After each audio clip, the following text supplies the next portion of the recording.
Hi, this is Komal Chaudhary. I welcome to all at the YouTube channel GS 365 and आज हम discuss करेंगे current affairs with MCQs, यानी कि MCQ के साथ साथ हम अपना करंट अफेयर्स कवर करेंगे सो दैट आप पता कर पाएँ कि एग्जाम में क्वेश्चन किस तरीके से डिज़ाइन किया जाता है। इस पर्पज़ को देखते हुए हमने यह सीरीज स्टार्ट किया है और पढ़ाने का जो पैटर्न है वो थोड़ा चेंज किया है। सो अब हम करते हैं स्टार्ट आज का session current affairs with MCQs। Before starting the video, starting the lecture, I want to request to everyone kindly subscribe the channel to get the upcoming videos related notification. And if you want to revise the thing, you can join the Telegram channel that is GS365@u. Right? अब बढ़ेंगे हम next हमारा क्या question रहने वाला है। तो first question हमारा बहुत ही इंपॉर्टेंट क्वेश्चन रहने वाला है। फर्स्ट क्वेश्चन हमारा बहुत ही इंपॉर्टेंट रहने वाला है, साफ दिख रहा है।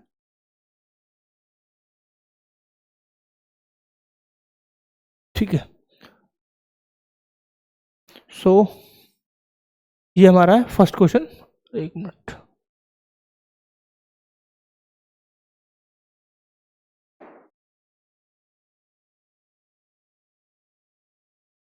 चलो ठीक है सही। तो फर्स्ट क्वेश्चन हमारा है कि सैरिबो डायग्नोस्टिक टूल के संदर्भ में निम्नलिखित में से कौन सा कथन सही है। ऑप्शन क्या क्या है। यह एक आक्रामक सर्जिकल उपकरण है जिसका उपयोग गंभीर अभिघातजन्य मस्तिष्क चोटों के उपचार के लिए किया जाता है। सेकंड ऑप्शन क्या है। यह मुख्य रूप से पोर्टेबल प्रारूप चुंबकीय अनुवाद इमेजिंग सिद्धांतों का उपयोग करता है, यानी कि MRI जो होता है उसके सिद्धांत पे यह काम करता है। ठीक है, नेक्स्ट ऑप्शन क्या है। यह इंट्राकैनिकल असामान्यताओं का पता लगाने के लिए निकट अवरक्त स्पेक्ट्रोस्कोपी और मशीन लर्निंग का उपयोग करता है। और लास्ट ऑप्शन हमारा है कि यह उपयोग तृतीयक देखभाल अस्पतालों में उच्च कुशल न्यूरोसर्जन तक ही सीमित है, यानी कि इसका प्रयोग लिमिटेड रहने वाला है। ये हमारे ऑप्शन हैं। तो भाई पहले हम जानेंगे कि सैरिबो है क्या बेसिकली। तो सैरिबो हमारा एक डायग्नोस्टिक टूल है। यह एक पोर्टेबल डिवाइस है। बेटा कैसा डिवाइस है। पोर्टेबल डिवाइस है। बहुत ही सिंपल, बहुत ही इजी वे में हम करने वाले हैं, तो थोड़ा टेक्निकल रहेगा बट आपकी समझ में आ जाएगा। तो सबसे इंपॉर्टेंट चीज़ क्या है, ये एक पोर्टेबल डिवाइस है। कैसा डिवाइस है।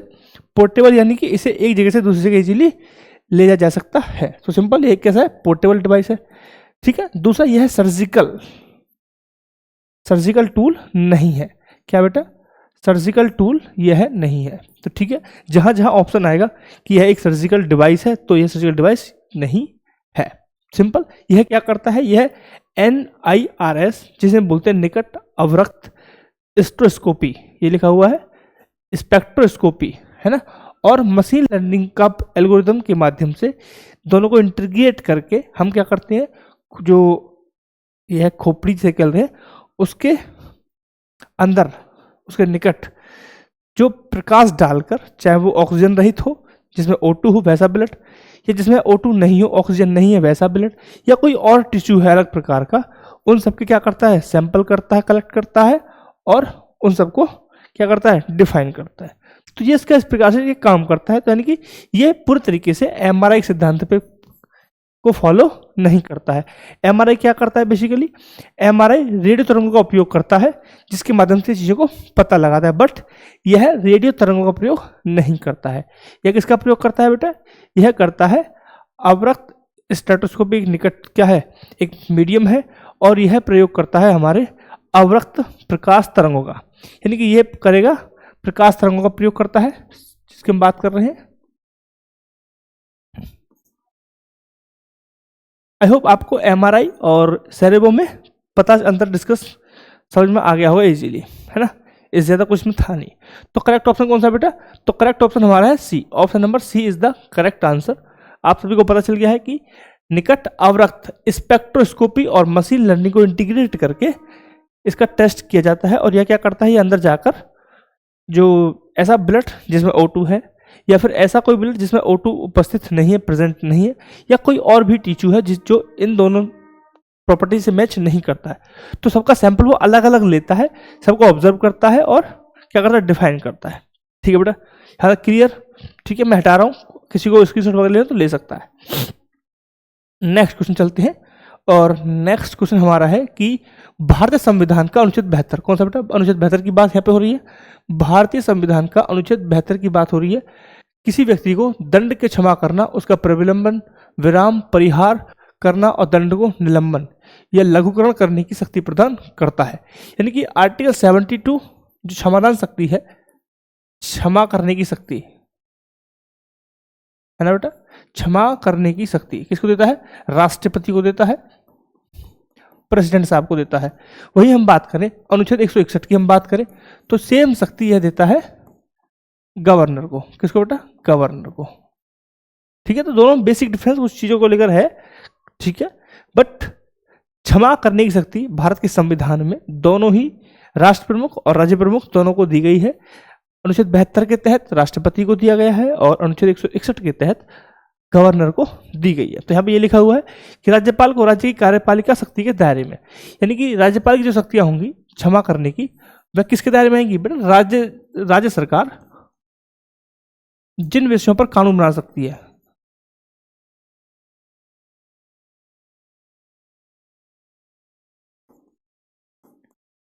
जिन विषयों पर राज्य सरकार कानून बना सकती है उन विषयों से संबंधित क्या कर सकता है, राज्यपाल क्षमा कर सकता है। यानी कि राज्य सरकार की जो कार्यपालिका की शक्ति हैं उन शक्तियों तक ही राज्यपाल की शक्ति सीमित है। वही हम बात करें राष्ट्रपति जी की, प्रेसिडेंट साहब की, तो उनकी शक्ति संघीय कार्यपालिका तक सीमित है ना, संघ कार्यपालिका, और कुछ केसेस में वो स्टेट को भी क्या कर सकते हैं, उससे संबंधित भी चीजें कर सकते हैं।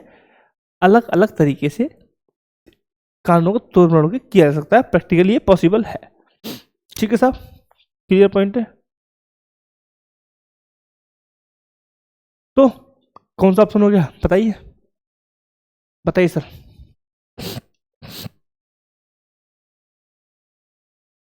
कौन सा ऑप्शन हो गया, अरे सिंपल है, दोनों, मैंने क्या बताया, दोनों क्वेश्चन सही है तो ऑप्शन सी करेक्ट आंसर है। मतलब ये भी कोई बात है, एटलीस्ट इस पे तो कमेंट कर सकते थे, है ना। चलिए बढ़ते हैं नेक्स्ट क्वेश्चन की तरफ। नेक्स्ट क्वेश्चन क्या रहने वाला है हमारा, नेक्स्ट क्वेश्चन हमारा है कि पेट्रोल के साथ इथेनॉल मिश्रण के कार्बन डाइऑक्साइड उत्सर्जन में कमी आई है तथा भारत के लिए विदेशी मुद्रा की बचत हुई है। तीसरी प्रणाली के जैव ईंधन केवल आनुवंशिक रूप से इंजीनियर्ड सूक्ष्म जीवों से प्राप्त होते हैं। ठीक है, तो यहां पे बात हो रही है जैव ईंधन की। जब हम बात करते हैं जैव ईंधन की तो जैव ईंधन को हम फीड स्टॉक और टेक्नोलॉजी के आधार पर, किसके आधार पर, फीड स्टॉक प्लस टेक्नोलॉजी के आधार पर हम 4 जनरेशन में डिवाइड करते हैं। फर्स्ट जनरेशन, सॉरी 3 जनरेशन में हम डिवाइड करते हैं। फर्स्ट जनरेशन, स्पेलिंग गलत हो गई, GENERATION, GENERATION जनरेशन। ठीक है, second generation and third generation. Difference क्या है, उत्पत्ति के आधार पर, यानी किस सोर्स को लेकर इसकी उत्पत्ति की जा रही है। जब हम बात करते हैं फर्स्ट जनरेशन की तो फर्स्ट जनरेशन में आता है खाद्य फीड स्टॉक। क्या बेटा, खाद्य पदार्थ, यानी खाद्य पदार्थ के माध्यम से अगर हम इथेनॉल का प्रयोग कर रहे हैं, इथेनॉल बना रहे हैं, तो वह किस जनरेशन का इथेनॉल हो गया, वह हो गया फर्स्ट जनरेशन का इथेनॉल। ठीक है, क्लियर पॉइंट, क्लियर। वही हम सेकंड की बात करें तो लिग्ने सेलुलोसिक बायोमास। कौन सा बेटा, लिग्ने,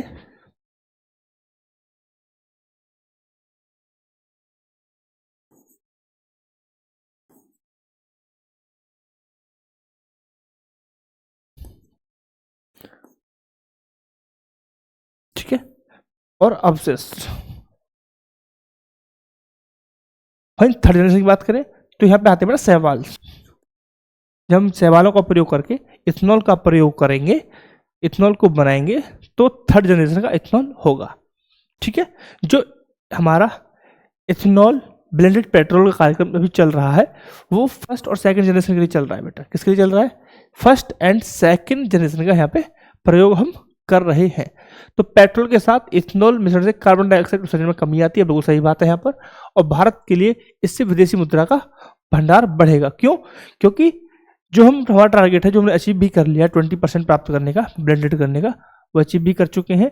और उससे क्या होगा कि हमारा जो इम्पोर्ट बिल है, क्या बेटा, इम्पोर्ट बिल कम होगा। और जब इम्पोर्ट बिल कम होगा, आप सभी को पता है कि भारत अपनी जरूरतों का लगभग 80% अभी भी जो एनर्जी है उसको क्या कर रहा है, लगभग 80% को अभी भी इम्पोर्ट करता है। तो फिर इससे क्या होगा, इम्पोर्ट बिल कम हो जाएगा। इम्पोर्ट बिल कम हो जाएगा तो जो हमारा अब फॉरेन रिजर्व है वो ऑब्वियसली क्या होगा, कुछ उसमें सेविंग हम कर पाएंगे। ठीक है, तो ये लिखा हुआ है यहाँ पे, तीसरी पीढ़ी के जैव ईंधन को केवल आनुवंशिक रूप से ही इंजीनियर सूक्ष्मजीवों से प्राप्त किया जा सकता है। अब क्वेश्चन यहाँ पे ये है, केवल और केवल है, कोई और ऑप्शन है ही नहीं। अरे और भी ऑप्शन है भाई, तो केवल ये सूक्ष्मजीवों से प्रयोग नहीं होता, और भी अलग अलग चीजें हैं जिनसे हम क्या कर सकते हैं, थर्ड जनरेशन का हम पेट को क्या कर सकते हैं, इथेनॉल बना सकते हैं। ठीक है, क्लियर पॉइंट। तो करेक्ट ऑप्शन यहाँ पे आएगा केवल फर्स्ट। ठीक है, आप याद रखेंगे, जो एकदम एक्सट्रीम स्टेटमेंट होता है उसे थोड़ा सा फोकसली और ठंडे दिमाग से पढ़ना है और समझने की कोशिश करनी है। ठीक है, और कोशिश करने का क्या कोई भी एक एग्जांपल निकल के आ सकता है जो इस सेंटेंस को, जो इस स्टेटमेंट को रॉन्ग घोषित कर दे, रॉन्ग क्या कर दे, प्रूफ कर दे। चलो नेक्स्ट क्वेश्चन बढ़ते हैं। नेक्स्ट क्वेश्चन हमारा है कि स्वयं सहायता समूह SHG औपचारिक ऋण रोजगार सृजन की सुविधा प्रदान करके महिलाओं के आर्थिक सशक्तिकरण में योगदान करते हैं। ठीक है जी, सामाजिक पूंजी को बढ़ावा देने या समाज में लैंगिक पूर्वाग्रहों को दूर करने में स्वयं सहायता समूह की महत्वपूर्ण भूमिका है। ठीक है, ऑप्शन हमारे यहाँ पे दिए हुए हैं। पहले हम जानेंगे स्वयं सहायता समूह होते क्या है। बेसिकली स्वयं सहायता समूह नाम से ही पता चल रहा है कि वॉलंटरली क्या होता है, किसी व्यक्ति की सहायता करना, है ना। महिलाओं में यह अक्सर देखा जाता है, इसलिए महिलाओं के स्वयं समूह होते हैं। और अक्सर यह है ग्रामीण भारत में, जहाँ पे महिलाओं के आर्थिक, सामाजिक और राजनीतिक सशक्तिकरण को यह बढ़ावा देते हैं। Clear point.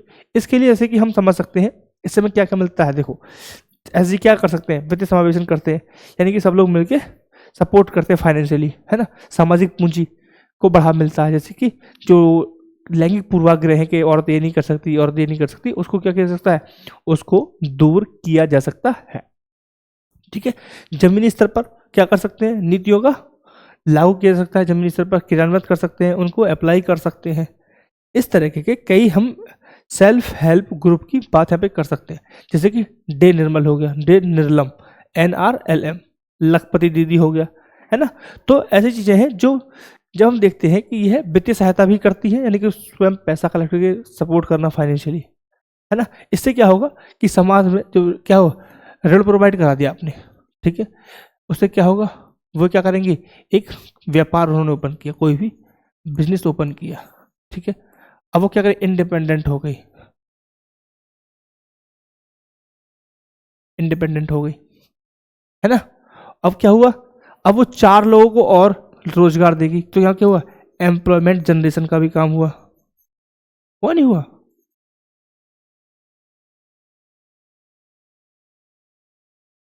एम्प्लॉयमेंट जनरेशन का भी काम हुआ, ठीक। और यह क्या होगा, और वुमेन्स के लिए क्या होगा, एक मॉडल के रूप में भी अपने आप को रिप्रेजेंट कर सकती है, एग्जाम्पल के रूप में, एग्जाम्पल के रूप में भी अपने आप को रखेगी। तो इसे देख के 4 औरतें और आगे आएंगी जो इस तरह की क्या करेंगी, चीजें करेंगी। इस तरीके से हम देखेंगे कि एक छोटी सी संस्था जो प्रारंभ हुई थी वो एक बड़ा इकोसिस्टम बन सकता है, जिससे हमारी बहुत सारी चीजें, समाज के पूर्वाग्रह, है ना, नीतियों को लागू करना, वित्तीय समावेशन, इन सब चीजों को हम बढ़ावा दे सकते हैं, जिससे महिलाओं के आर्थिक, सामाजिक और राजनीतिक अधिकारों को हम बढ़ावा दे सकते हैं और उनको हम एम्पावर कर सकते हैं। ठीक है, तो दोनों स्टेटमेंट सही है और हमारा option C is the correct answer, option C correct answer है।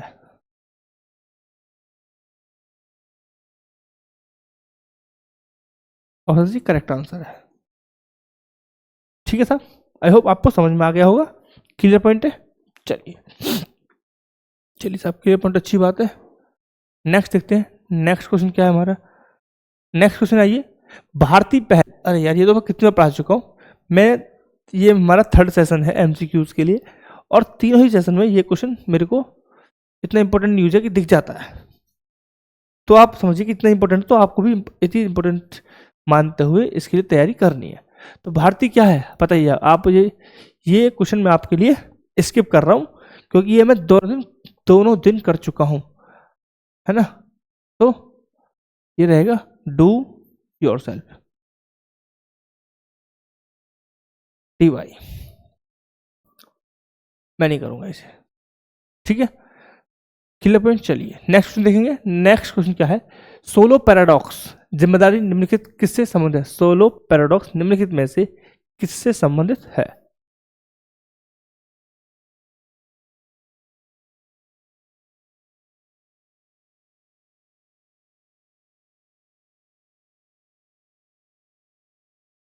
हेलो।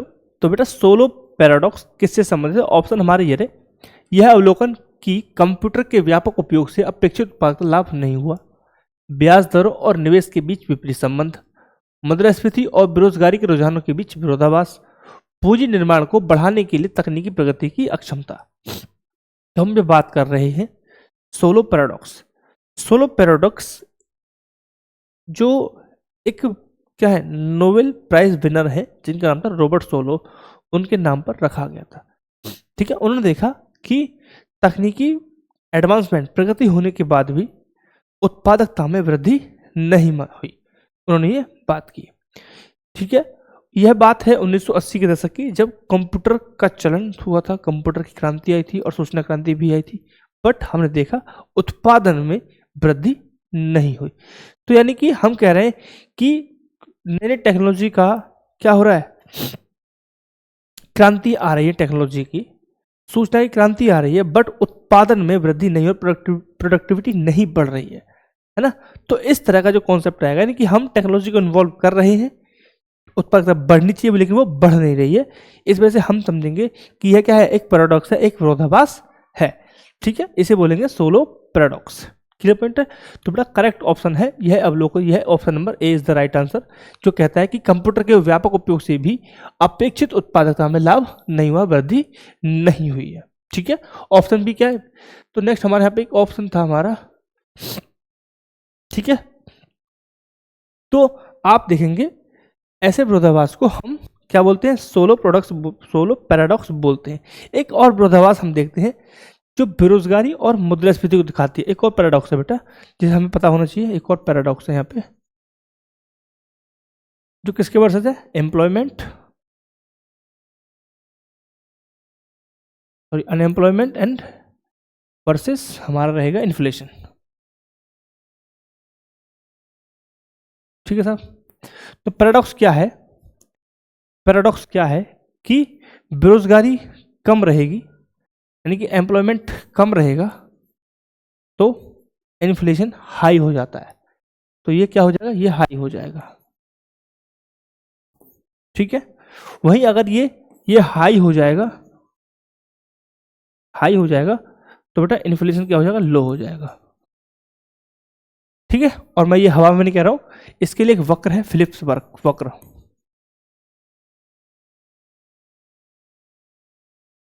फिलिप्स कर्व, TURV, ठीक है।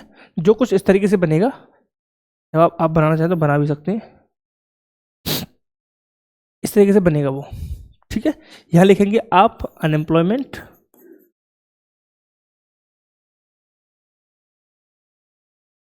यहां लिखेंगे अनएम्प्लॉयमेंट, यहां पे लिखेंगे इन्फ्लेशन, ठीक है। 1 2 3 4 5 6, 1 2 3 4 5 6, तो 1 2 3 4 5 6, 1 2 3 4 5, ठीक है। अब देखिए मैंने माना इन्फ्लेशन मेरा 2 है ना, और तो इन्फ्लेशन 2 है, और मैंने माना क्या हो गया, अनएम्प्लॉयमेंट 2 पर रोक दिया, लेकिन ये क्या मिलेगा, यहाँ मिलेगा, तो क्या हो गया, इन्फ्लेशन बढ़ गया नहीं बढ़ा, अनएम्प्लॉयमेंट बढ़ा नहीं बढ़ा, बढ़ा नहीं बढ़ा, बढ़ा नहीं बढ़ा, दोबारा करते हैं एक बार फिर से, थोड़ा सा मुझे सही से बनाना पड़ेगा, आप समझे नहीं सही से, एक बार दोबारा दिखाता हूँ यार, रुक जाना।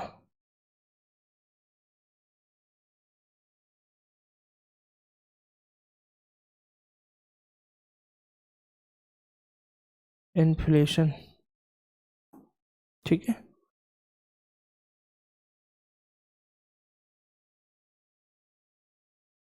अनएम्प्लॉयमेंट इस तरह बढ़ेगी, तो यहाँ पे लिखेंगे 1 2 3 4 और 5, 1 2 3 4।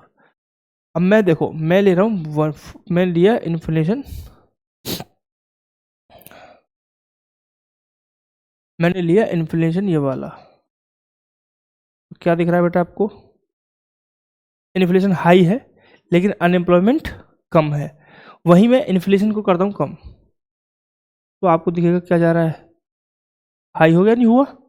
इन्फ्लेशन मैंने और कम कर दी तो आप देखेंगे क्या हो रहा है, क्या हो रहा है, अनएम्प्लॉयमेंट ज़्यादा हो रहा है। समझ में आ गया? तो ये एक और विरोधाभास है, एक और पैराडॉक्स है जो क्या बताता है बेटा, ये बताता है किसके लिए, अनएम्प्लॉयमेंट एंड इन्फ्लेशन के लिए पैराडॉक्स है। तो आप ये भी याद रखेंगे कि अनएम्प्लॉयमेंट और इन्फ्लेशन से संबंधित जो पैराडॉक्स है वो कौन सा वक्र बताता है, तो फिलिप कर्व रहेगा जो बताता है। ठीक है, नेक्स्ट क्वेश्चन देखते हैं। नेक्स्ट क्वेश्चन हमारा है, भारत और इंडोनेशिया के बीच आयोजित किया जाना त्रिसेवा युद्ध है। भारत और थाईलैंड के बीच आतंकवाद विरोधी अभियानों पर केंद्रित एक संयुक्त सैन्य क्या है, प्रशिक्षण है। बंगाल की खाड़ी में भारत और श्रीलंका के बीच नैसैनिक अभ्यास है। सार्क सदस्य देशों द्वारा आयोजित किया गया आपदा प्रबंधन है। तो आप जानेंगे पहले ऑपरेशन मैत्री। ऑपरेशन मैत्री किसके बीच होता है, आपको यह पता होना सबसे इंपॉर्टेंट तो यही है कि आपको पता हो कि यह ऑपरेशन किन किन के बीच होता है। तो यह होता है इंडिया वर्सेस थाईलैंड। ठीक है, ये मैं कल भी कवर कर चुका हूँ, कल सेशन में ये कवर किया गया था क्वेश्चन बहुत ही डिटेल में। और यह कैसा एक द्विपक्षीय है, ठीक है, संयुक्त राष्ट्र चार्टर के तहत इसको आयोजित किया जाता है। ठीक है, मुझे ये जानना है आपसे कि यह इवेंट भारत की किस स्पेसिफिक लोकेशन पर ऑर्गेनाइज किया जा रहा है। ठीक है, मैं बता चुका हूं और मुझे कमेंट सेक्शन में जानना है। राइट, अब चलेंगे नेक्स्ट क्वेश्चन की तरफ। और नेक्स्ट क्वेश्चन ये रहा आपकी स्क्रीन पर, निम्नलिखित में से कौन सा नारियल विकास बोर्ड का सबसे अच्छा वर्णन करता है, नारियल बोर्ड का। ठीक है, हमारे ऑप्शन हैं, निर्यात संवर्धन के लिए वाणिज्य और उद्योग मंत्रालय के तहत एक स्वायत्त बोर्ड है, यानी किसके अंतर्गत, वाणिज्य एवं उद्योग मंत्रालय के अंतर्गत। ठीक है जी, यह खाद्य प्रसंस्करण उद्योग मंत्रालय के तहत एक गैर सामाजिक सलाहकार है। यहाँ कौन सा मंत्रालय आ गया, खाद्य प्रसंस्करण उद्योग। कृषि एवं विकास कल्याण मंत्रालय के तहत एक सामाजिक संस्था है जिसे नारियल की खेती और उद्योग के व्यक्तिगत विकास के लिए स्थापित किया गया है। और नेक्स्ट है, यह बागवानी फसलों को बढ़ावा देने के लिए ग्रामीण विकास मंत्रालय के तहत स्थापित किया गया है। यानी कि इसके लिए आपको सिर्फ इसका मंत्रालय पता हो ना कि किस मंत्रालय के द्वारा इसको स्थापित किया गया है, तो आप ये क्वेश्चन निकाल दोगे। ठीक है, तो बेटा जो नारियल बोर्ड है वह किसान एवं कृषि एवं किसान मंत्रालय के तहत इसको स्थापित किया गया है। तो नारियल बोर्ड की हम बात कर रहे हैं, नारियल बोर्ड तो भैया किसके माध्यम से हुआ, कृषि एवं किसान, कृषि एवं किसान कल्याण मंत्रालय। ठीक है, इसके तहत इसको स्थापित किया, किस उद्देश्य के साथ, किस उद्देश्य के साथ, नारियल की खेती और उद्योग के एकीकृत विकास के लिए। ठीक है, यानी कि जो नारियल की इंडस्ट्री है उसे और जो खेती है उन दोनों को इंटीग्रेट करना है, एक साथ लाने के लिए इसे बनाया गया था। ठीक है, क्लियर। यह एक वैधानिक संस्था है, क्या संस्था है, वैधानिक है। वैधानिक संस्थाएं क्या होती हैं, कोई मुझे बताएगा कि वैधानिक संस्थाएं क्या होती हैं, वैधानिक संस्था क्या होती हैं, कोई मुझे बताएगा कि वैधानिक संस्थाएं क्या होती हैं। ऐसी संस्थाएं जिनकी स्थापना भारत के संसद के अधिनियम के तहत की जाती है उन्हें बोलते हैं वैधानिक, और इन्हीं को ही बोलते हैं सांविधिक। क्या बोलते हैं बेटा, सांविधिक, सांविधिक भी बोल सकते हैं। ठीक है, तो कंफ्यूज नहीं होना है, दोनों ही सेम बात है। ठीक है, स्थापना कब हुई थी, 1981 में हुई थी। हेडक्वार्टर कहाँ पे है, कोची में है। कहाँ पे है, कोची में। ठीक है साहब, क्लियर पॉइंट है ना। लक्ष्य क्या था, लक्ष्य क्या था, उत्पादकता को बढ़ाना। लक्ष्य क्या था, उत्पादकता को बढ़ाना। ठीक है, विविधीकरण को बढ़ाना। और क्या बढ़ा सकते हैं भाई, और क्या बढ़ा सकते हैं इससे, सबसे इंपॉर्टेंट किसानों का समर्थन। ठीक है, किसानों को समर्थन करना, अगर समर्थन नहीं करोगे तो कैसे काम चलेगा, है ना। किसानों को समर्थन। क्लियर पॉइंट है? क्लियर बेटा यहाँ तक है? चलो अच्छी बात है, क्लियर है तो सिंपल सा मैं एक चीज बता दूं लास्ट की, ये तो हो गया इसके लक्ष्य हो गए, इसके कार्य क्या है? यह है तकनीकी सलाह, अनुसंधान या विषय संबंधित सलाह प्रदान करता है। ठीक है, क्लियर पॉइंट है? चलिए बढ़ेंगे आगे और नेक्स्ट क्वेश्चन ये रहा आपकी स्क्रीन पर। कौन सा क्वेश्चन है कि राष्ट्रीय जैव ईंधन नीति 2018 के तहत गेहूं, मक्का, गन्ने जैसे खाद्य पदार्थों से एथेनॉल उत्पादन की अनुमति देती है। दूसरी पीढ़ी के जैव ईंधन का उत्पादन लिग्नोसेल्यूलोसिक बायोमास और अपशिष्ट का उपयोग करके किया जाता है, जिससे भोजन बनाम ईंधन संघर्ष दूर करने में मदद मिल सकती है। ऑप्शन आपके सामने ये रहे, तो सोचिए विचार कीजिए क्या क्या है। ठीक है, तो जब हम बात कर रहे हैं इथेनॉल निर्माण की, इथेनॉल बनाने की, इथेनॉल नीति की, तो इथेनॉल का उत्पादन मुख्यतः किससे हो रहा है बेटा? खाद्य पदार्थों से होता है स्टार्टिंग में, फर्स्ट जनरेशन की हम बात कर रहे थे, फिर परिवर्तन आते गए, तो हमने पीछे बात की जनरेशंस की, है ना। तो दूसरी पीढ़ी के जो ईंधन था उसे किसके द्वारा बनाया जा रहा था? हमने बात की थी लिग्नोसेल्यूलोसिक। तो ऑप्शन बी इसका करेक्ट आंसर है। आवाज शायद पीछे नहीं आई थी तो मैंने ठीक कर दिया। अभी आई होप कि आप ही में प्रॉपर ऑडिबल हूं। ठीक है साहब, डन। चलिए देखते हैं नेक्स्ट क्वेश्चन की तरफ। नेक्स्ट क्वेश्चन हमारा क्या है? नेक्स्ट क्वेश्चन हमारा ये है कि जैव ईंधन फीड स्टॉक के आधार पर कौन कौन सी सही मैच है वो बताइए, सुमेलित कीजिए। इस तरह के क्वेश्चन आपको जनरली पेपर में बहुत दिखते हैं। तो भाई प्रथम तीसरी पीढ़ी सूक्ष्म शैवाल और साइनोबैटिक बैक्टीरिया बायोमास के द्वारा किए जाते हैं। मैंने कहा था ना कि संभावना रहती है कि और चीजों से बन सकते हैं, केवल वहां पे ये ऑप्शन नहीं था। ये वो वर्ड है जिसके कारण वो ऑप्शन खराब हो गया था। प्रथम पीढ़ी लिग्नोसेल्यूलोसिक, ये तो सेकंड जनरेशन का था बेटा, फर्स्ट का है ही नहीं। ये थर्ड का है, ये फर्स्ट का है ही नहीं, थर्ड का ही लिखा हुआ है। सही तो यानी कि ये स्टेटमेंट सही है, ये गलत हो गया। दूसरी पीढ़ी ये फर्स्ट का था बेटा, है ना। तो हमारा केवल एक ही इसमें करेक्ट ऑप्शन है, बाकी सारे गलत हैं। आपको ये पहले से ही पता होगी, आपने ये कर भी दिया होगा, मुझे पूरी उम्मीद है। ठीक है साहब, अब बढ़ते हैं हम नेक्स्ट क्वेश्चन की तरफ कि क्या हमारा नेक्स्ट क्वेश्चन क्या कह रहा है। Power of the Siberia POS2 gas pipeline से संबंधित क्या है? मध्य एशिया के गैस भंडारों को स्थलीय गलियारों के माध्यम से सीधे भारत से जोड़ेगी। रूस के पश्चिमी साइबेरिया से पूर्वी मंगोलिया के माध्यम से उत्तरी चीन तक गैस का परिवहन करती है।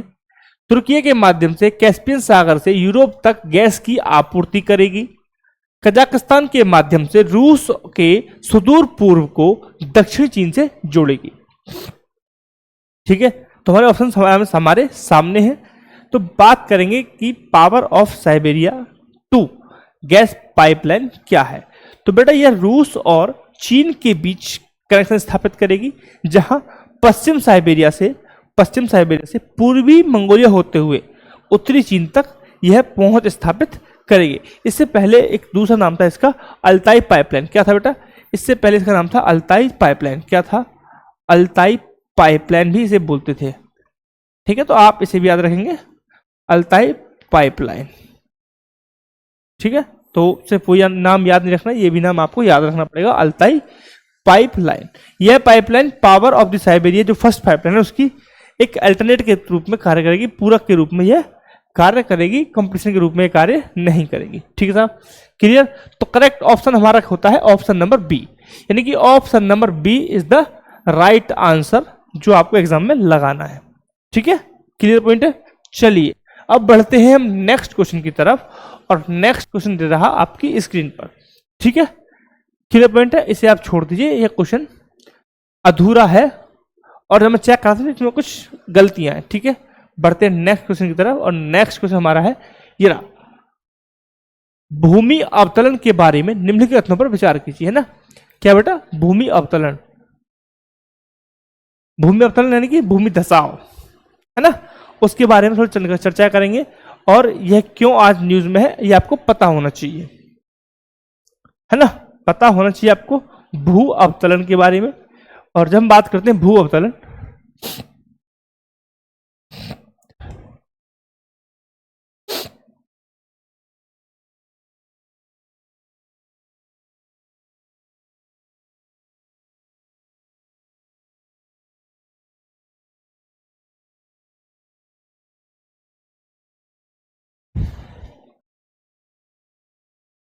तो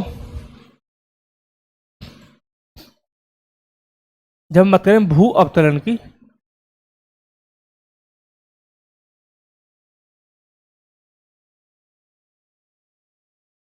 भू अवतरण, बेटा भू अवतरण दोनों प्रकार से होता है, तो प्राकृतिक तरीके से होता है ना, और मानवीय भी हो जाता है। अभी हम बात करेंगे दोनों को लेकर कि मानवीय क्या है और प्राकृतिक भू अवतरण क्या है ना। हम दोनों को डिस्कस करेंगे बहुत ही डिटेल में, तो डोंट वरी, बस आप बैठ जाइए आराम से, है ना, शांति से, ठीक है। जब हम बात कर रहे हैं प्राकृतिक की, तो प्राकृतिक में आता है बेटा, बहुत अच्छा एग्जांपल है प्लेट टेक्टोनिक्स के माध्यम से। टेक्टोनिक्स जो होते हैं, प्लेट टेक्टोनिक के माध्यम से जो धसाव होता है, जो अवतरण होता है, उसे बोलते हैं, क्या बोलते हैं, क्या बोलते हैं, भू अवतरण बोलते हैं नेचुरल लेवल पर, ठीक है। इसी तरीके से जब खनन करते हैं, मानव करता है खनन, तो खनन के माध्यम से हम कर देते हैं, तो हम यहाँ पार्टिसिपेट कर देते हैं खनन के माध्यम से, है ना, जहाँ हम जो भूजल है उसको निकालना, है ना, इधर टेक्टोनिक्स हो ही गया, है ना। दोनों ही चीज़ें, चाहे हम खनन की बात करें चाहे हम प्लेट टेक्टोनिक्स की बात करें, दोनों ही चीज़ें क्या करती हैं, जिस एरिया में ये होती हैं उस एरिया को भू अवतरण के लिए क्या बना देती हैं, वल्नरेबल बना देती हैं, संवेदनशील बना देती हैं। फॉर एग्जाम्पल, बहुत अच्छा एग्जाम्पल है उत्तराखंड। उत्तराखंड में आप सभी को पता है जोशीमठ और चमोली, है ना, जहाँ पे भू धसाव हमें देखने को मिला है, भू अवतरण हमें देखने को मिला है, ठीक है। तो यहाँ पे हम एग्जाम्पल लिख सकते हैं यूके का, उत्तराखंड का, चमोली, बहुत अच्छा एग्जाम्पल है, आप इसे लिख सकते हैं, ठीक है। जोशीमठ भी लिख सकते हैं, वो भी ठीक है, दोनों पास पास ही है, राइट, क्लियर है। तो नेचुरल पे हम देख सकते हैं हिमालय, हमने बात की थी, हिमालय की थी ना, कि प्लेट टेक्टोनिक, जिन्होंने हिमालय वाला देखा नहीं है, I request to everyone kindly go through the NCERT series class 9 geography chapter number 2, जहां आपको पता चलेगा कि हिमालय का फॉर्मेशन कैसे हुआ है। तब मैंने आपको प्लेट टेक्टोनिक थ्योरी बताई है वहां पे, और हिमालय का फॉर्मेशन भी सिखाया है, ठीक है। तो भाई हमारा करेक्ट ऑप्शन क्या हो गया, इसके लिए करेक्ट ऑप्शन क्या हो गया, ऑप्शन देखिए, भूमि अवतरण खनन और भूजल के अत्यधिक दोहन जैसी मानवीय गतिविधियों के कारण होता है, ठीक है, करेक्ट ऑप्शन, बिल्कुल ठीक बात है। भूमि अवतरण की घटना भौगोलिक रूप से भारत के हिमालय क्षेत्र तक ही सीमित है, नहीं, तो गलत बात है। पश्चिमी घाट अवतरण से सक्रिय प्लेट अभिसरण और जैसी विवर्तनिक परिस्थितियां आधारशिला की अवस्था में योगदान कर सकती हैं और भूमि अवतरण के जोखिम को बढ़ा सकती हैं, ठीक है साहब। तो करेक्ट ऑप्शन हमारा है ऑप्शन नंबर ए, यानी कि केवल एक स्टेटमेंट यहाँ पे हमें सही देखने को मिलता है, ठीक। ऑप्शन सही कौन सा है, सही वाला हमारा ऑप्शन सी है, सक्रिय प्लेट अभिसरण जैसी विवर्तनिक परिस्थितियां आधारशिला की अस्थिरता में योगदान कर देती हैं और भूमि अवतल के जोखिम को बढ़ा देती है ना। ये मुख्य कारण नहीं है, एक एडिशनल कारण है, कारण तो है बस, बट मुख्य कारण यहाँ पे यह नहीं है, इसलिए ऑप्शन ए करेक्ट आंसर है, ठीक है। तो करेक्ट आंसर ये वाला स्टेटमेंट हमारे बिल्कुल ठीक है, ठीक तो ये भी है, बट ये मुख्य कारण नहीं है, मुख्य कारण प्लेट टेक्टोनिक्स ही है, ठीक है साहब, क्लियर पॉइंट है। चलिए आगे बढ़ते हैं, और नेक्स्ट क्वेश्चन हमारा है आपकी स्क्रीन में फिर से भारतीय पहल को लेकर के आ गया है, जैव विविधता के संरक्षण हेतु पारंपरिक कृषि पद्धतियों को बढ़ावा देना, फसल बीमा के लिए किसानों की वित्तीय सुविधा प्रदान करना, निर्यात को बढ़ावा देने के लिए कृषि खाद्य एवं कृषि तकनीकी स्टार्टअप को समर्थन देना, और ये इसका करेक्ट ऑप्शन है, कई बार कर चुके हैं हम। सो कुछ बचा नहीं है कि मैं इसे डिस्क्राइब करूं बिना मतलब का, है ना, हर दिन ये आ जाता है, हर दिन मैं इसको डाल देता हूँ, पता नहीं क्यों, क्योंकि ये इंपॉर्टेंट है, ठीक है। नेक्स्ट क्या है, भारतीय नौसेना के पहले प्रशिक्षण स्क्वाड्रन का पोर्ट विक्टोरिया का हालिया दौरा भारत सेशल्स संबंधों के लिए महत्वपूर्ण है, क्यों महत्वपूर्ण है भाई, देखो यह किसी भारतीय नौसेना जहाज का सेशल्स का पहला दौरा है, इसका उद्देश्य सेशल्स में एक स्थायी भारतीय नौसेना अड्डा स्थापित करना है। यह दोनों देशों के बीच समुद्री सुरक्षा और राष्ट्रीय रक्षा साझेदारी को मजबूत करता है। यह सेशल्स को मानवीय सहायता और आपदा राहत प्रदान करने पर केंद्रित है। तो option C is the correct answer है बेटा। इसका पर्पज क्या है, पर्पज है कि दोनों देशों के बीच समुद्री सुरक्षा और रक्षा साझेदारी को बढ़ावा देना। यह है ऑप्शन सी। ठीक है, तो करेक्ट ऑप्शन है ऑप्शन सी। नेक्स्ट बढ़ेंगे, नेक्स्ट हमारा क्वेश्चन है आपकी स्क्रीन पर और ये रहा। चलिए, भारत में विदेशी न्यायाधिकरणों के संबंध में निम्नलिखित कथनों पर विचार कीजिए। विदेशी न्यायाधिकरण अर्धन्यायिक निकाय है, ठीक है जी, जो असम राज्य के लिए विशिष्ट है। तो हम बात कर रहे हैं विदेशी ट्रिब्यूनल FT। तो बेटा ये सिर्फ आपको असम में देखने के लिए मिलेंगे, है ना, तो ये सही स्टेटमेंट है। सिर्फ असम में आपको देखने के मिलेंगे और कहीं भी यह आपको देखने के लिए नहीं मिलेंगे। यह न्यायाधिकरण अधिनियम 1955 के संशोधन के माध्यम से स्थापित किए गए। गलत जवाब, ये बिल्कुल गलत स्टेटमेंट है। इनकी स्थापना होती है, जब हम बात करते हैं स्थापना, तो इसकी स्थापना होती है विदेशी अधिनियम 1946 के तहत। किससे बेटा? विदेशी अधिनियम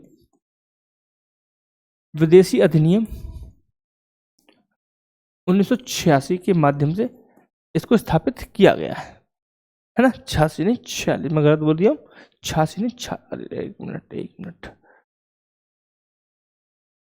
मैं लिखते लिखते मेरे को याद आ गया था कि हाँ शायद मैं गलत लिख रहा हूँ। ठीक है, क्लियर। तो नागरिकता अधिनियम 1955 के तहत इसे स्थापित नहीं किया जाता है, इसे स्थापित किया जाता है विदेशी अधिनियम 1946 के तहत। ठीक है, क्यों बनाया गया था असम में? असम में बनाया गया था कि जो अवैध आव्राजन है, जो अवैध लोग वहां पर आ जाते हैं, उनको रोकना, उनसे निपटना। ठीक है, अभी इसमें कुछ चेंजेस किए गए हैं, इसको संशोधित किया गया है और अब इसे आव्रजन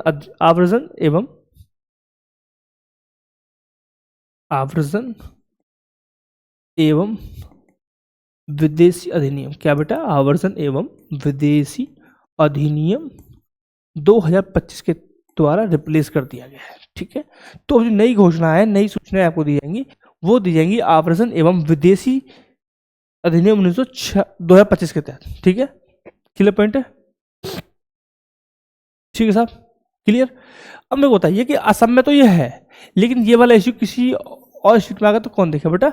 तो इसके लिए अलग से न्यायालय है, अलग से नहीं, जो हमारे नॉर्मल न्यायालय है, सामान्य न्यायालय, वो इन केसों को देखते हैं। बट असम के पास एक स्पेशल टाइटल है और असम के पास स्पेसिफिक FTs हैं। ठीक है, फॉरेन ट्राइब्यूनल। क्लियर पॉइंट है? चलो, तो करेक्ट ऑप्शन क्या होगा बेटा इसके लिए? बताइए कोई, बताइए। तो पहला हो गया करेक्ट, नए आवर्जन विदेशी अधिनियम 2025 के तहत विदेशी न्यायाधिकरणों की सिविल न्यायालय और एक की शक्तियां प्रदान की गई हैं। ठीक है, तो ऑप्शन इसके लिए दो स्टेटमेंट क्या हो गए? ठीक हो गए, ये वाला गलत है। ठीक है साहब, क्लियर पॉइंट है। चलिए आगे बढ़ते हैं और नेक्स्ट क्वेश्चन देखते हैं। नेक्स्ट क्वेश्चन हमारा क्या है? ये रहा, मैच द फॉलोइंग। ऐसे क्वेश्चन बहुत ज्यादा आते हैं सिविल्स में, मैच द फॉलोइंग। ठीक है, जब हम बात करें सिविल्स की, तो सिविल्स में वन लाइन टाइप क्वेश्चन कम आते हैं, स्टेटमेंट वाले क्वेश्चन ज्यादा हमें देखने को मिलते हैं। तो देखो जी, सेशल्स कहाँ पड़ता है? सेशल्स की राजधानी माले। अरे माले कहाँ है? माले किसकी राजधानी है भाई? माले तो मालदीव की है ना भाई, सिंपल सी सब पता होना चाहिए ना। माले किसकी राजधानी है? माले मालदीव की राजधानी है ना। और कहाँ पड़ता है? इंडियन ओशन में पड़ती है ये। क्लियर? पहले तो ये गलत हो गया, है ना। फिर क्या है? सेशल्स है। जाना भाई, सेशल्स की कैपिटल क्या है? विक्टोरिया। क्या है बेटा? विक्टोरिया है सेशल्स की। और ये कहाँ पड़ती है? ये पड़ता है आईओ में, ये भी इंडियन ओशन में पड़ती है भाई, है ना। लोकेशन अलग है बट पड़ती कहाँ है? कहाँ पड़ती है? इंडियन ओशन में पड़ती है ना भाई। ठीक है, नेक्स्ट क्या हमारा? Mauritius, port Louis. ये रहा,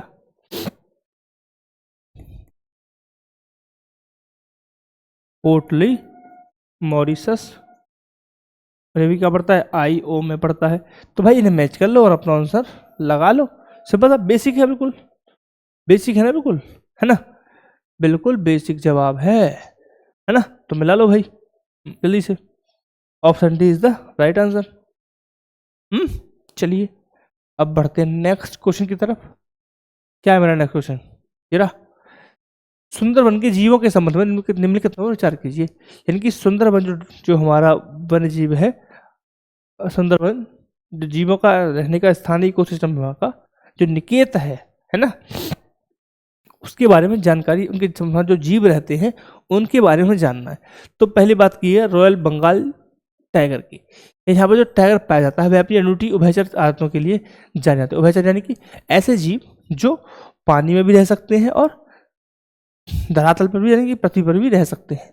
तो यहाँ का जो रॉयल बंगाल टाइगर है बेटा वो क्या करता है, वो पानी में भी रह लेता है और जमीन पर भी चलता है, जो नियमित रूप से विस्तृत मुहानों में तैरते रहते हैं। ठीक है साहब। यह पारिस्थितिकी तंत्र मुहाना मगरमच्छ और मछली पकड़ने वाली बिल्ली के लिए एक महत्वपूर्ण आवास प्रदान करता है। दोनों ही मैंग्रोव पर्यावरण के लिए अत्यधिक अनुकूलित हैं। सुंदरवन हिंद महासागर में पाए जाने वाले समुद्री सभी प्रजातियों के लिए एक प्रमुख घोंसला बनाने का स्थान है। देखो यहाँ आ गया सभी प्रजाति हो गई, यानी कि कोई भी प्रजाति ऐसी नहीं होगी जो कहीं अलग बना सकती है? बताओ भाई, ऐसी कोई भी प्रजाति नहीं होगी क्या कि जो सुंदरवन एरिया को छोड़कर, उस लोकेशन को, उस निकेत को छोड़कर कहीं और अपना घर बना ले? है तो लेदरबैक क्या है? लेदरबैक एक ऐसा कछुआ है जो, लेदरबैक एक ऐसी प्रजाति है, लेदरबैक की मैं बात करूं तो जो अपना घर बनाता है, अंडा देने के लिए जाता है अंडमान निकोबार। जाएगा बेटा ये जाता है अंडमान निकोबार। अरे यार राइटिंग कैसी होती आ रही है।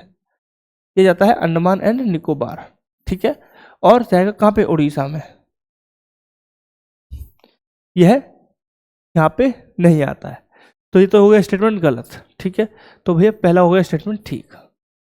Option A is the correct answer for this question, right. चलिए आगे बढ़ते हैं नेक्स्ट क्वेश्चन की तरफ, और नेक्स्ट क्वेश्चन हमारा ये रहा आपके सामने। सरदार वल्लभ भाई पटेल के संबंध में निम्नलिखित कथनों पर विचार कीजिए। अब हम जानेंगे सरदार वल्लभ भाई पटेल के बारे में। क्या है जी? खेड़ा सत्याग्रह भारतीय स्वतंत्रता संग्राम में महात्मा गांधी के साथ सरदार वल्लभ भाई पटेल का पहला जुड़ाव था। यानी कि महात्मा गांधी के साथ सरदार वल्लभ भाई पटेल का खेड़ा का सत्याग्रह जो था उसमें पहला क्या था? जुड़ाव था। तो भाई मेरे खेड़ा सत्याग्रह कब हुआ था? पहले बताना। खेड़ा सत्याग्रह था 1918 में, है ना। इस सत्याग्रह में क्या हो रहा था कि फसल खराब हो गई थी किसानों की, और वह चाह रहे थे कि कर की माफी उन्हें मिल जाए। ठीक है, इसीलिए गांधी जी ने क्या किया? सत्याग्रह किया, और इसमें सरदार वल्लभ भाई पटेल जी ने भी क्या किया? पार्टिसिपेट किया, और ये पहली बार था जब वह महात्मा गांधी के साथ आए। ठीक है साहब, क्लियर। अब थोड़ा सा स्टोरी ये है कि सरकार ने गुपचुप से नोटिस निकाल दिया था, जिनको पता चल गया उनकी माफ हो गई थी, और जिन्होंने जमा किए थे वो सरकार लेती भी रही। ठीक है, जैसे कि मुझे पता नहीं था कि ऐसा कोई ऑर्डर आ गया कि आपका जो कर है वो माफ कर दिया, और मैं कर जमा करने चले गया, तो आपको कर जमा कर लेते थे। बोलो, अगर आपको पता है, आप अवेयर हैं तो ठीक है ना। तो यहाँ पे क्लियर पॉइंट है। उन्होंने स्वतंत्रता होने के बाद शुरुआती वर्षों में भाषाई राज्यों के निर्माण की वकालत थी। बिल्कुल गलत जवाब, बिल्कुल गलत जवाब। जो सरदार वल्लभ भाई पटेल थे उन्होंने भाषा के आधार पर राष्ट्र के निर्माण की बात कही नहीं थी। उनको ये मानना था कि अगर हम भाषा के आधार पर अगर राज्यों का निर्माण करेंगे तो कहीं ना कहीं देश की एकता कमजोर हो जाएगी, अखंडता को चोट हो सकती है। ठीक है, तो वो इन चीज़ों को भाप रहे थे पहले से ही। तो बड़ा करेक्ट ऑप्शन भारत छोड़ो आंदोलन सरदार वल्लभ भाई पटेल वरिष्ठ कांग्रेस नेता अहमदनगर जिले में कैद कर लिया गया। तो ये भी स्टेटमेंट ठीक है। ठीक है, तो बेटा केवल 2 स्टेटमेंट यहाँ पे हमें ठीक दिख रही है, थर्ड वाला स्टेटमेंट गलत है, निहायत ही गलत है। ठीक है, क्लियर पॉइंट है। चलिए बहुत छोटे क्वेश्चन रह गए अब हमारे। देखो फर्स्ट क्वेश्चन समझने की जरूरत भी नहीं है। हिंद की चादर शब्द से अक्सर गुरु तेग बहादुर को जोड़ा जाता है। इसका क्या अर्थ है बेटा? इसका अर्थ है भारत का रक्षक। क्या अर्थ है? भारत का रक्षक इसका अर्थ है ना। तो आप याद रखेंगे भारत का रक्षक। क्लियर पॉइंट है। नेक्स्ट क्या है? नेक्स्ट, अरे ये तो थोड़ा अच्छा सवाल है, ये क्वेश्चन थोड़ा अच्छा है। संघीय सूची कहाँ से ली गई बेटा? बताओ जरा। नेक्स्ट समीक्षा कहाँ से ली गई? समर सूची कहाँ से ली गई? राज्यसभा के लिए सदस्यों का नामांकन कहाँ से लिया गया? इस तरह क्वेश्चन आपको अक्सर देखने को मिलेंगे मिलेंगे। डन। चलो, तो अगर आपको कुछ भी नहीं पता है तो एटलीस्ट तो पता होगा न्यायिक समीक्षा कहाँ से ली है? अमेरिका से ली गई है।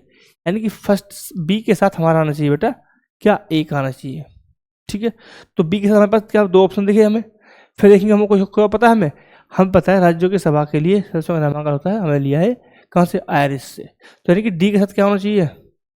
डी के साथ हमारा आना चाहिए सेकंड। देखो डी के साथ सेकंड किस हमारा? इसमें भी आ रहा है, इसमें भी आ रहा है, यानी कि बात नहीं बनी, है ना। फिर हम देखेंगे किसको? संघीय योजना को।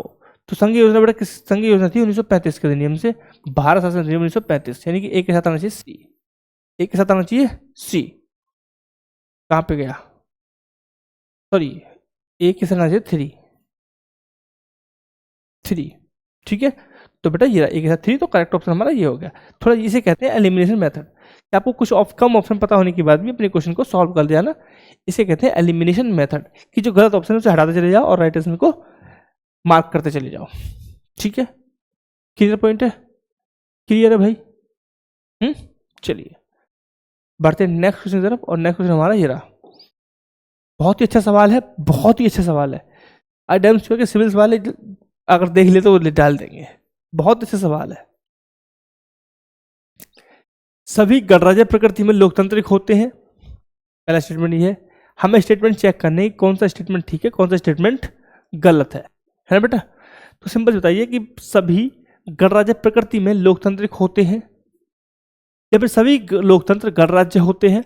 भारत एक लोकतांत्रिक गणराज्य है, ये तो आपको पता ही होगा, तो ये तो स्टेटमेंट ठीक ही ठीक है। आप थोड़ा ऊपर वाले को बात कर लेते हैं। सभी लोकतंत्र गणराज्य होते हैं। आप समझिए, लोकतंत्र वैसी व्यवस्था होती है जब व्यक्ति अपने सरकार के प्रमुख को खुद से चुनते हैं। ठीक है बेटा, जहां पर सरकार का प्रमुख जनता के द्वारा चुना जाता है उसे बोलते हैं हम लोकतंत्र। ठीक है, गणतंत्र क्या होता है? जहां पर राष्ट्र प्रमुख भी चुनकर आता है, वैसी व्यवस्था को बोलते हैं गणतंत्रात्मक व्यवस्था। जैसे हम एग्जाम्पल के रूप में समझें भारत को, तो भारत को आप समझिए, भारत में हमने चुना है नरेंद्र मोदी को सरकार प्रमुख के रूप में, यानी कि वहां पे हमने देखा कि वो कैसी व्यवस्था हो गई, लोकतांत्रिक व्यवस्था हमने वहां पर स्थापित की।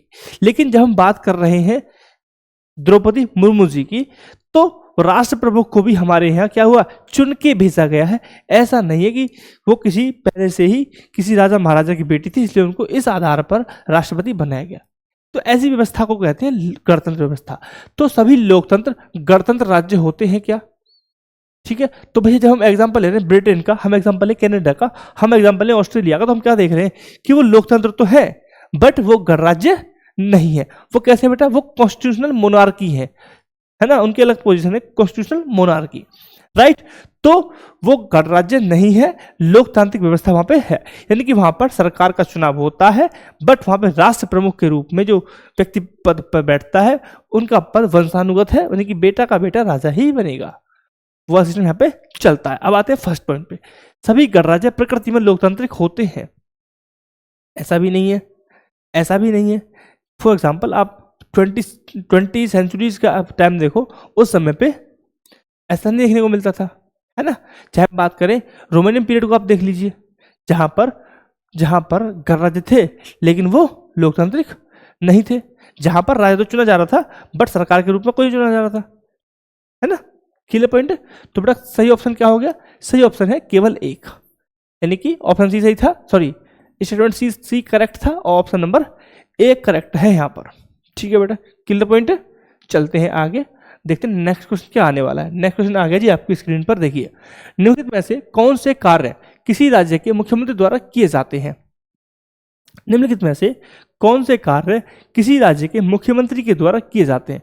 राज्य विधानमंडल के सत्र को बुलाना, स्थगित करने से संबंध में राज्यपाल को सलाह देना, ठीक है साहब। क्रम से संबंधित क्षेत्रीय परिषद के उपाध्यक्ष के रूप में कार्य करना, ठीक है साहब। राज्य लोक सेवा आयोग के अध्यक्ष की नियुक्ति पर राज्यपाल को सलाह देना। Clear point? तो बेटा आप सिंपल सा समझ लीजिए कि तीनों ही स्टेटमेंट करेक्ट है। लोक सेवा अध्यक्ष की नियुक्ति किसको? राज्यपाल को सलाह देता है, ठीक है, मुख्यमंत्री द्वारा सलाह दी जाती है, राइट। संबंधित क्षेत्रीय परिषद के उपाध्यक्ष के रूप में भी कार्य करता है और राज्य विधानमंडल सत्र बुलाने के लिए भी वह राज्यपाल को परामर्श देता है, ठीक है। यहाँ पर मैं बताना चाहूंगा कि मुख्यमंत्री से संबंधित जो हम बात कर रहे हैं, मुख्यमंत्री मीन्स हम मंत्री परिषद की बात कर रहे हैं, मुख्यमंत्री के मंत्री परिषद की हम यहाँ पे बात कर रहे हैं, ठीक है साहब। क्लियर है पॉइंट यहाँ तक? अब बढ़ते हैं नेक्स्ट क्वेश्चन की तरफ, और नेक्स्ट क्वेश्चन हमारा है, ये रहा आपकी स्क्रीन पर, बहुत ही अच्छा सवाल है। भारतीय संघीय व्यवस्था को अक्सर अर्धसंघीय या एक मजबूत केंद्रीयकरण प्रवृत्ति वाला संघ कहा जाता है। भारतीय संविधान में कई एकात्मक और गैर संघीय विशेषताएं हैं, जैसे एक विधान, एक नागरिकता और केंद्र द्वारा राज्यपाल की नियुक्ति, ठीक है। ये हम बात कर रहे हैं कि भारत को अक्सर अर्धसंघीय कहा जाता है, ठीक है। हालांकि जो अलेक्जेंडर, अरे मेरे को नाम भूल गया, तो नाम याद नहीं आ रहा, लेकिन एक विद्वान है यूएस के, उनका ये मानना है कि भारत अपने आप की अपने प्रकार की एक क्या है, लोकतांत्रिक व्यवस्था है। स्विस जनरल उन्होंने कहा था खुद से उत्पन्न होने वाली व्यवस्था, खुद से उत्पन्न होने वाला संघ। यानी कि उनका ये मानना था कि यूएस का जो संघ है वो एक मॉडल नहीं हो सकता है, भारत का एक अपने प्रकार का संघ हो सकता है। अलेक्जेंड्रोविच नाम याद आ गया, अलेक्जेंड्रोविच।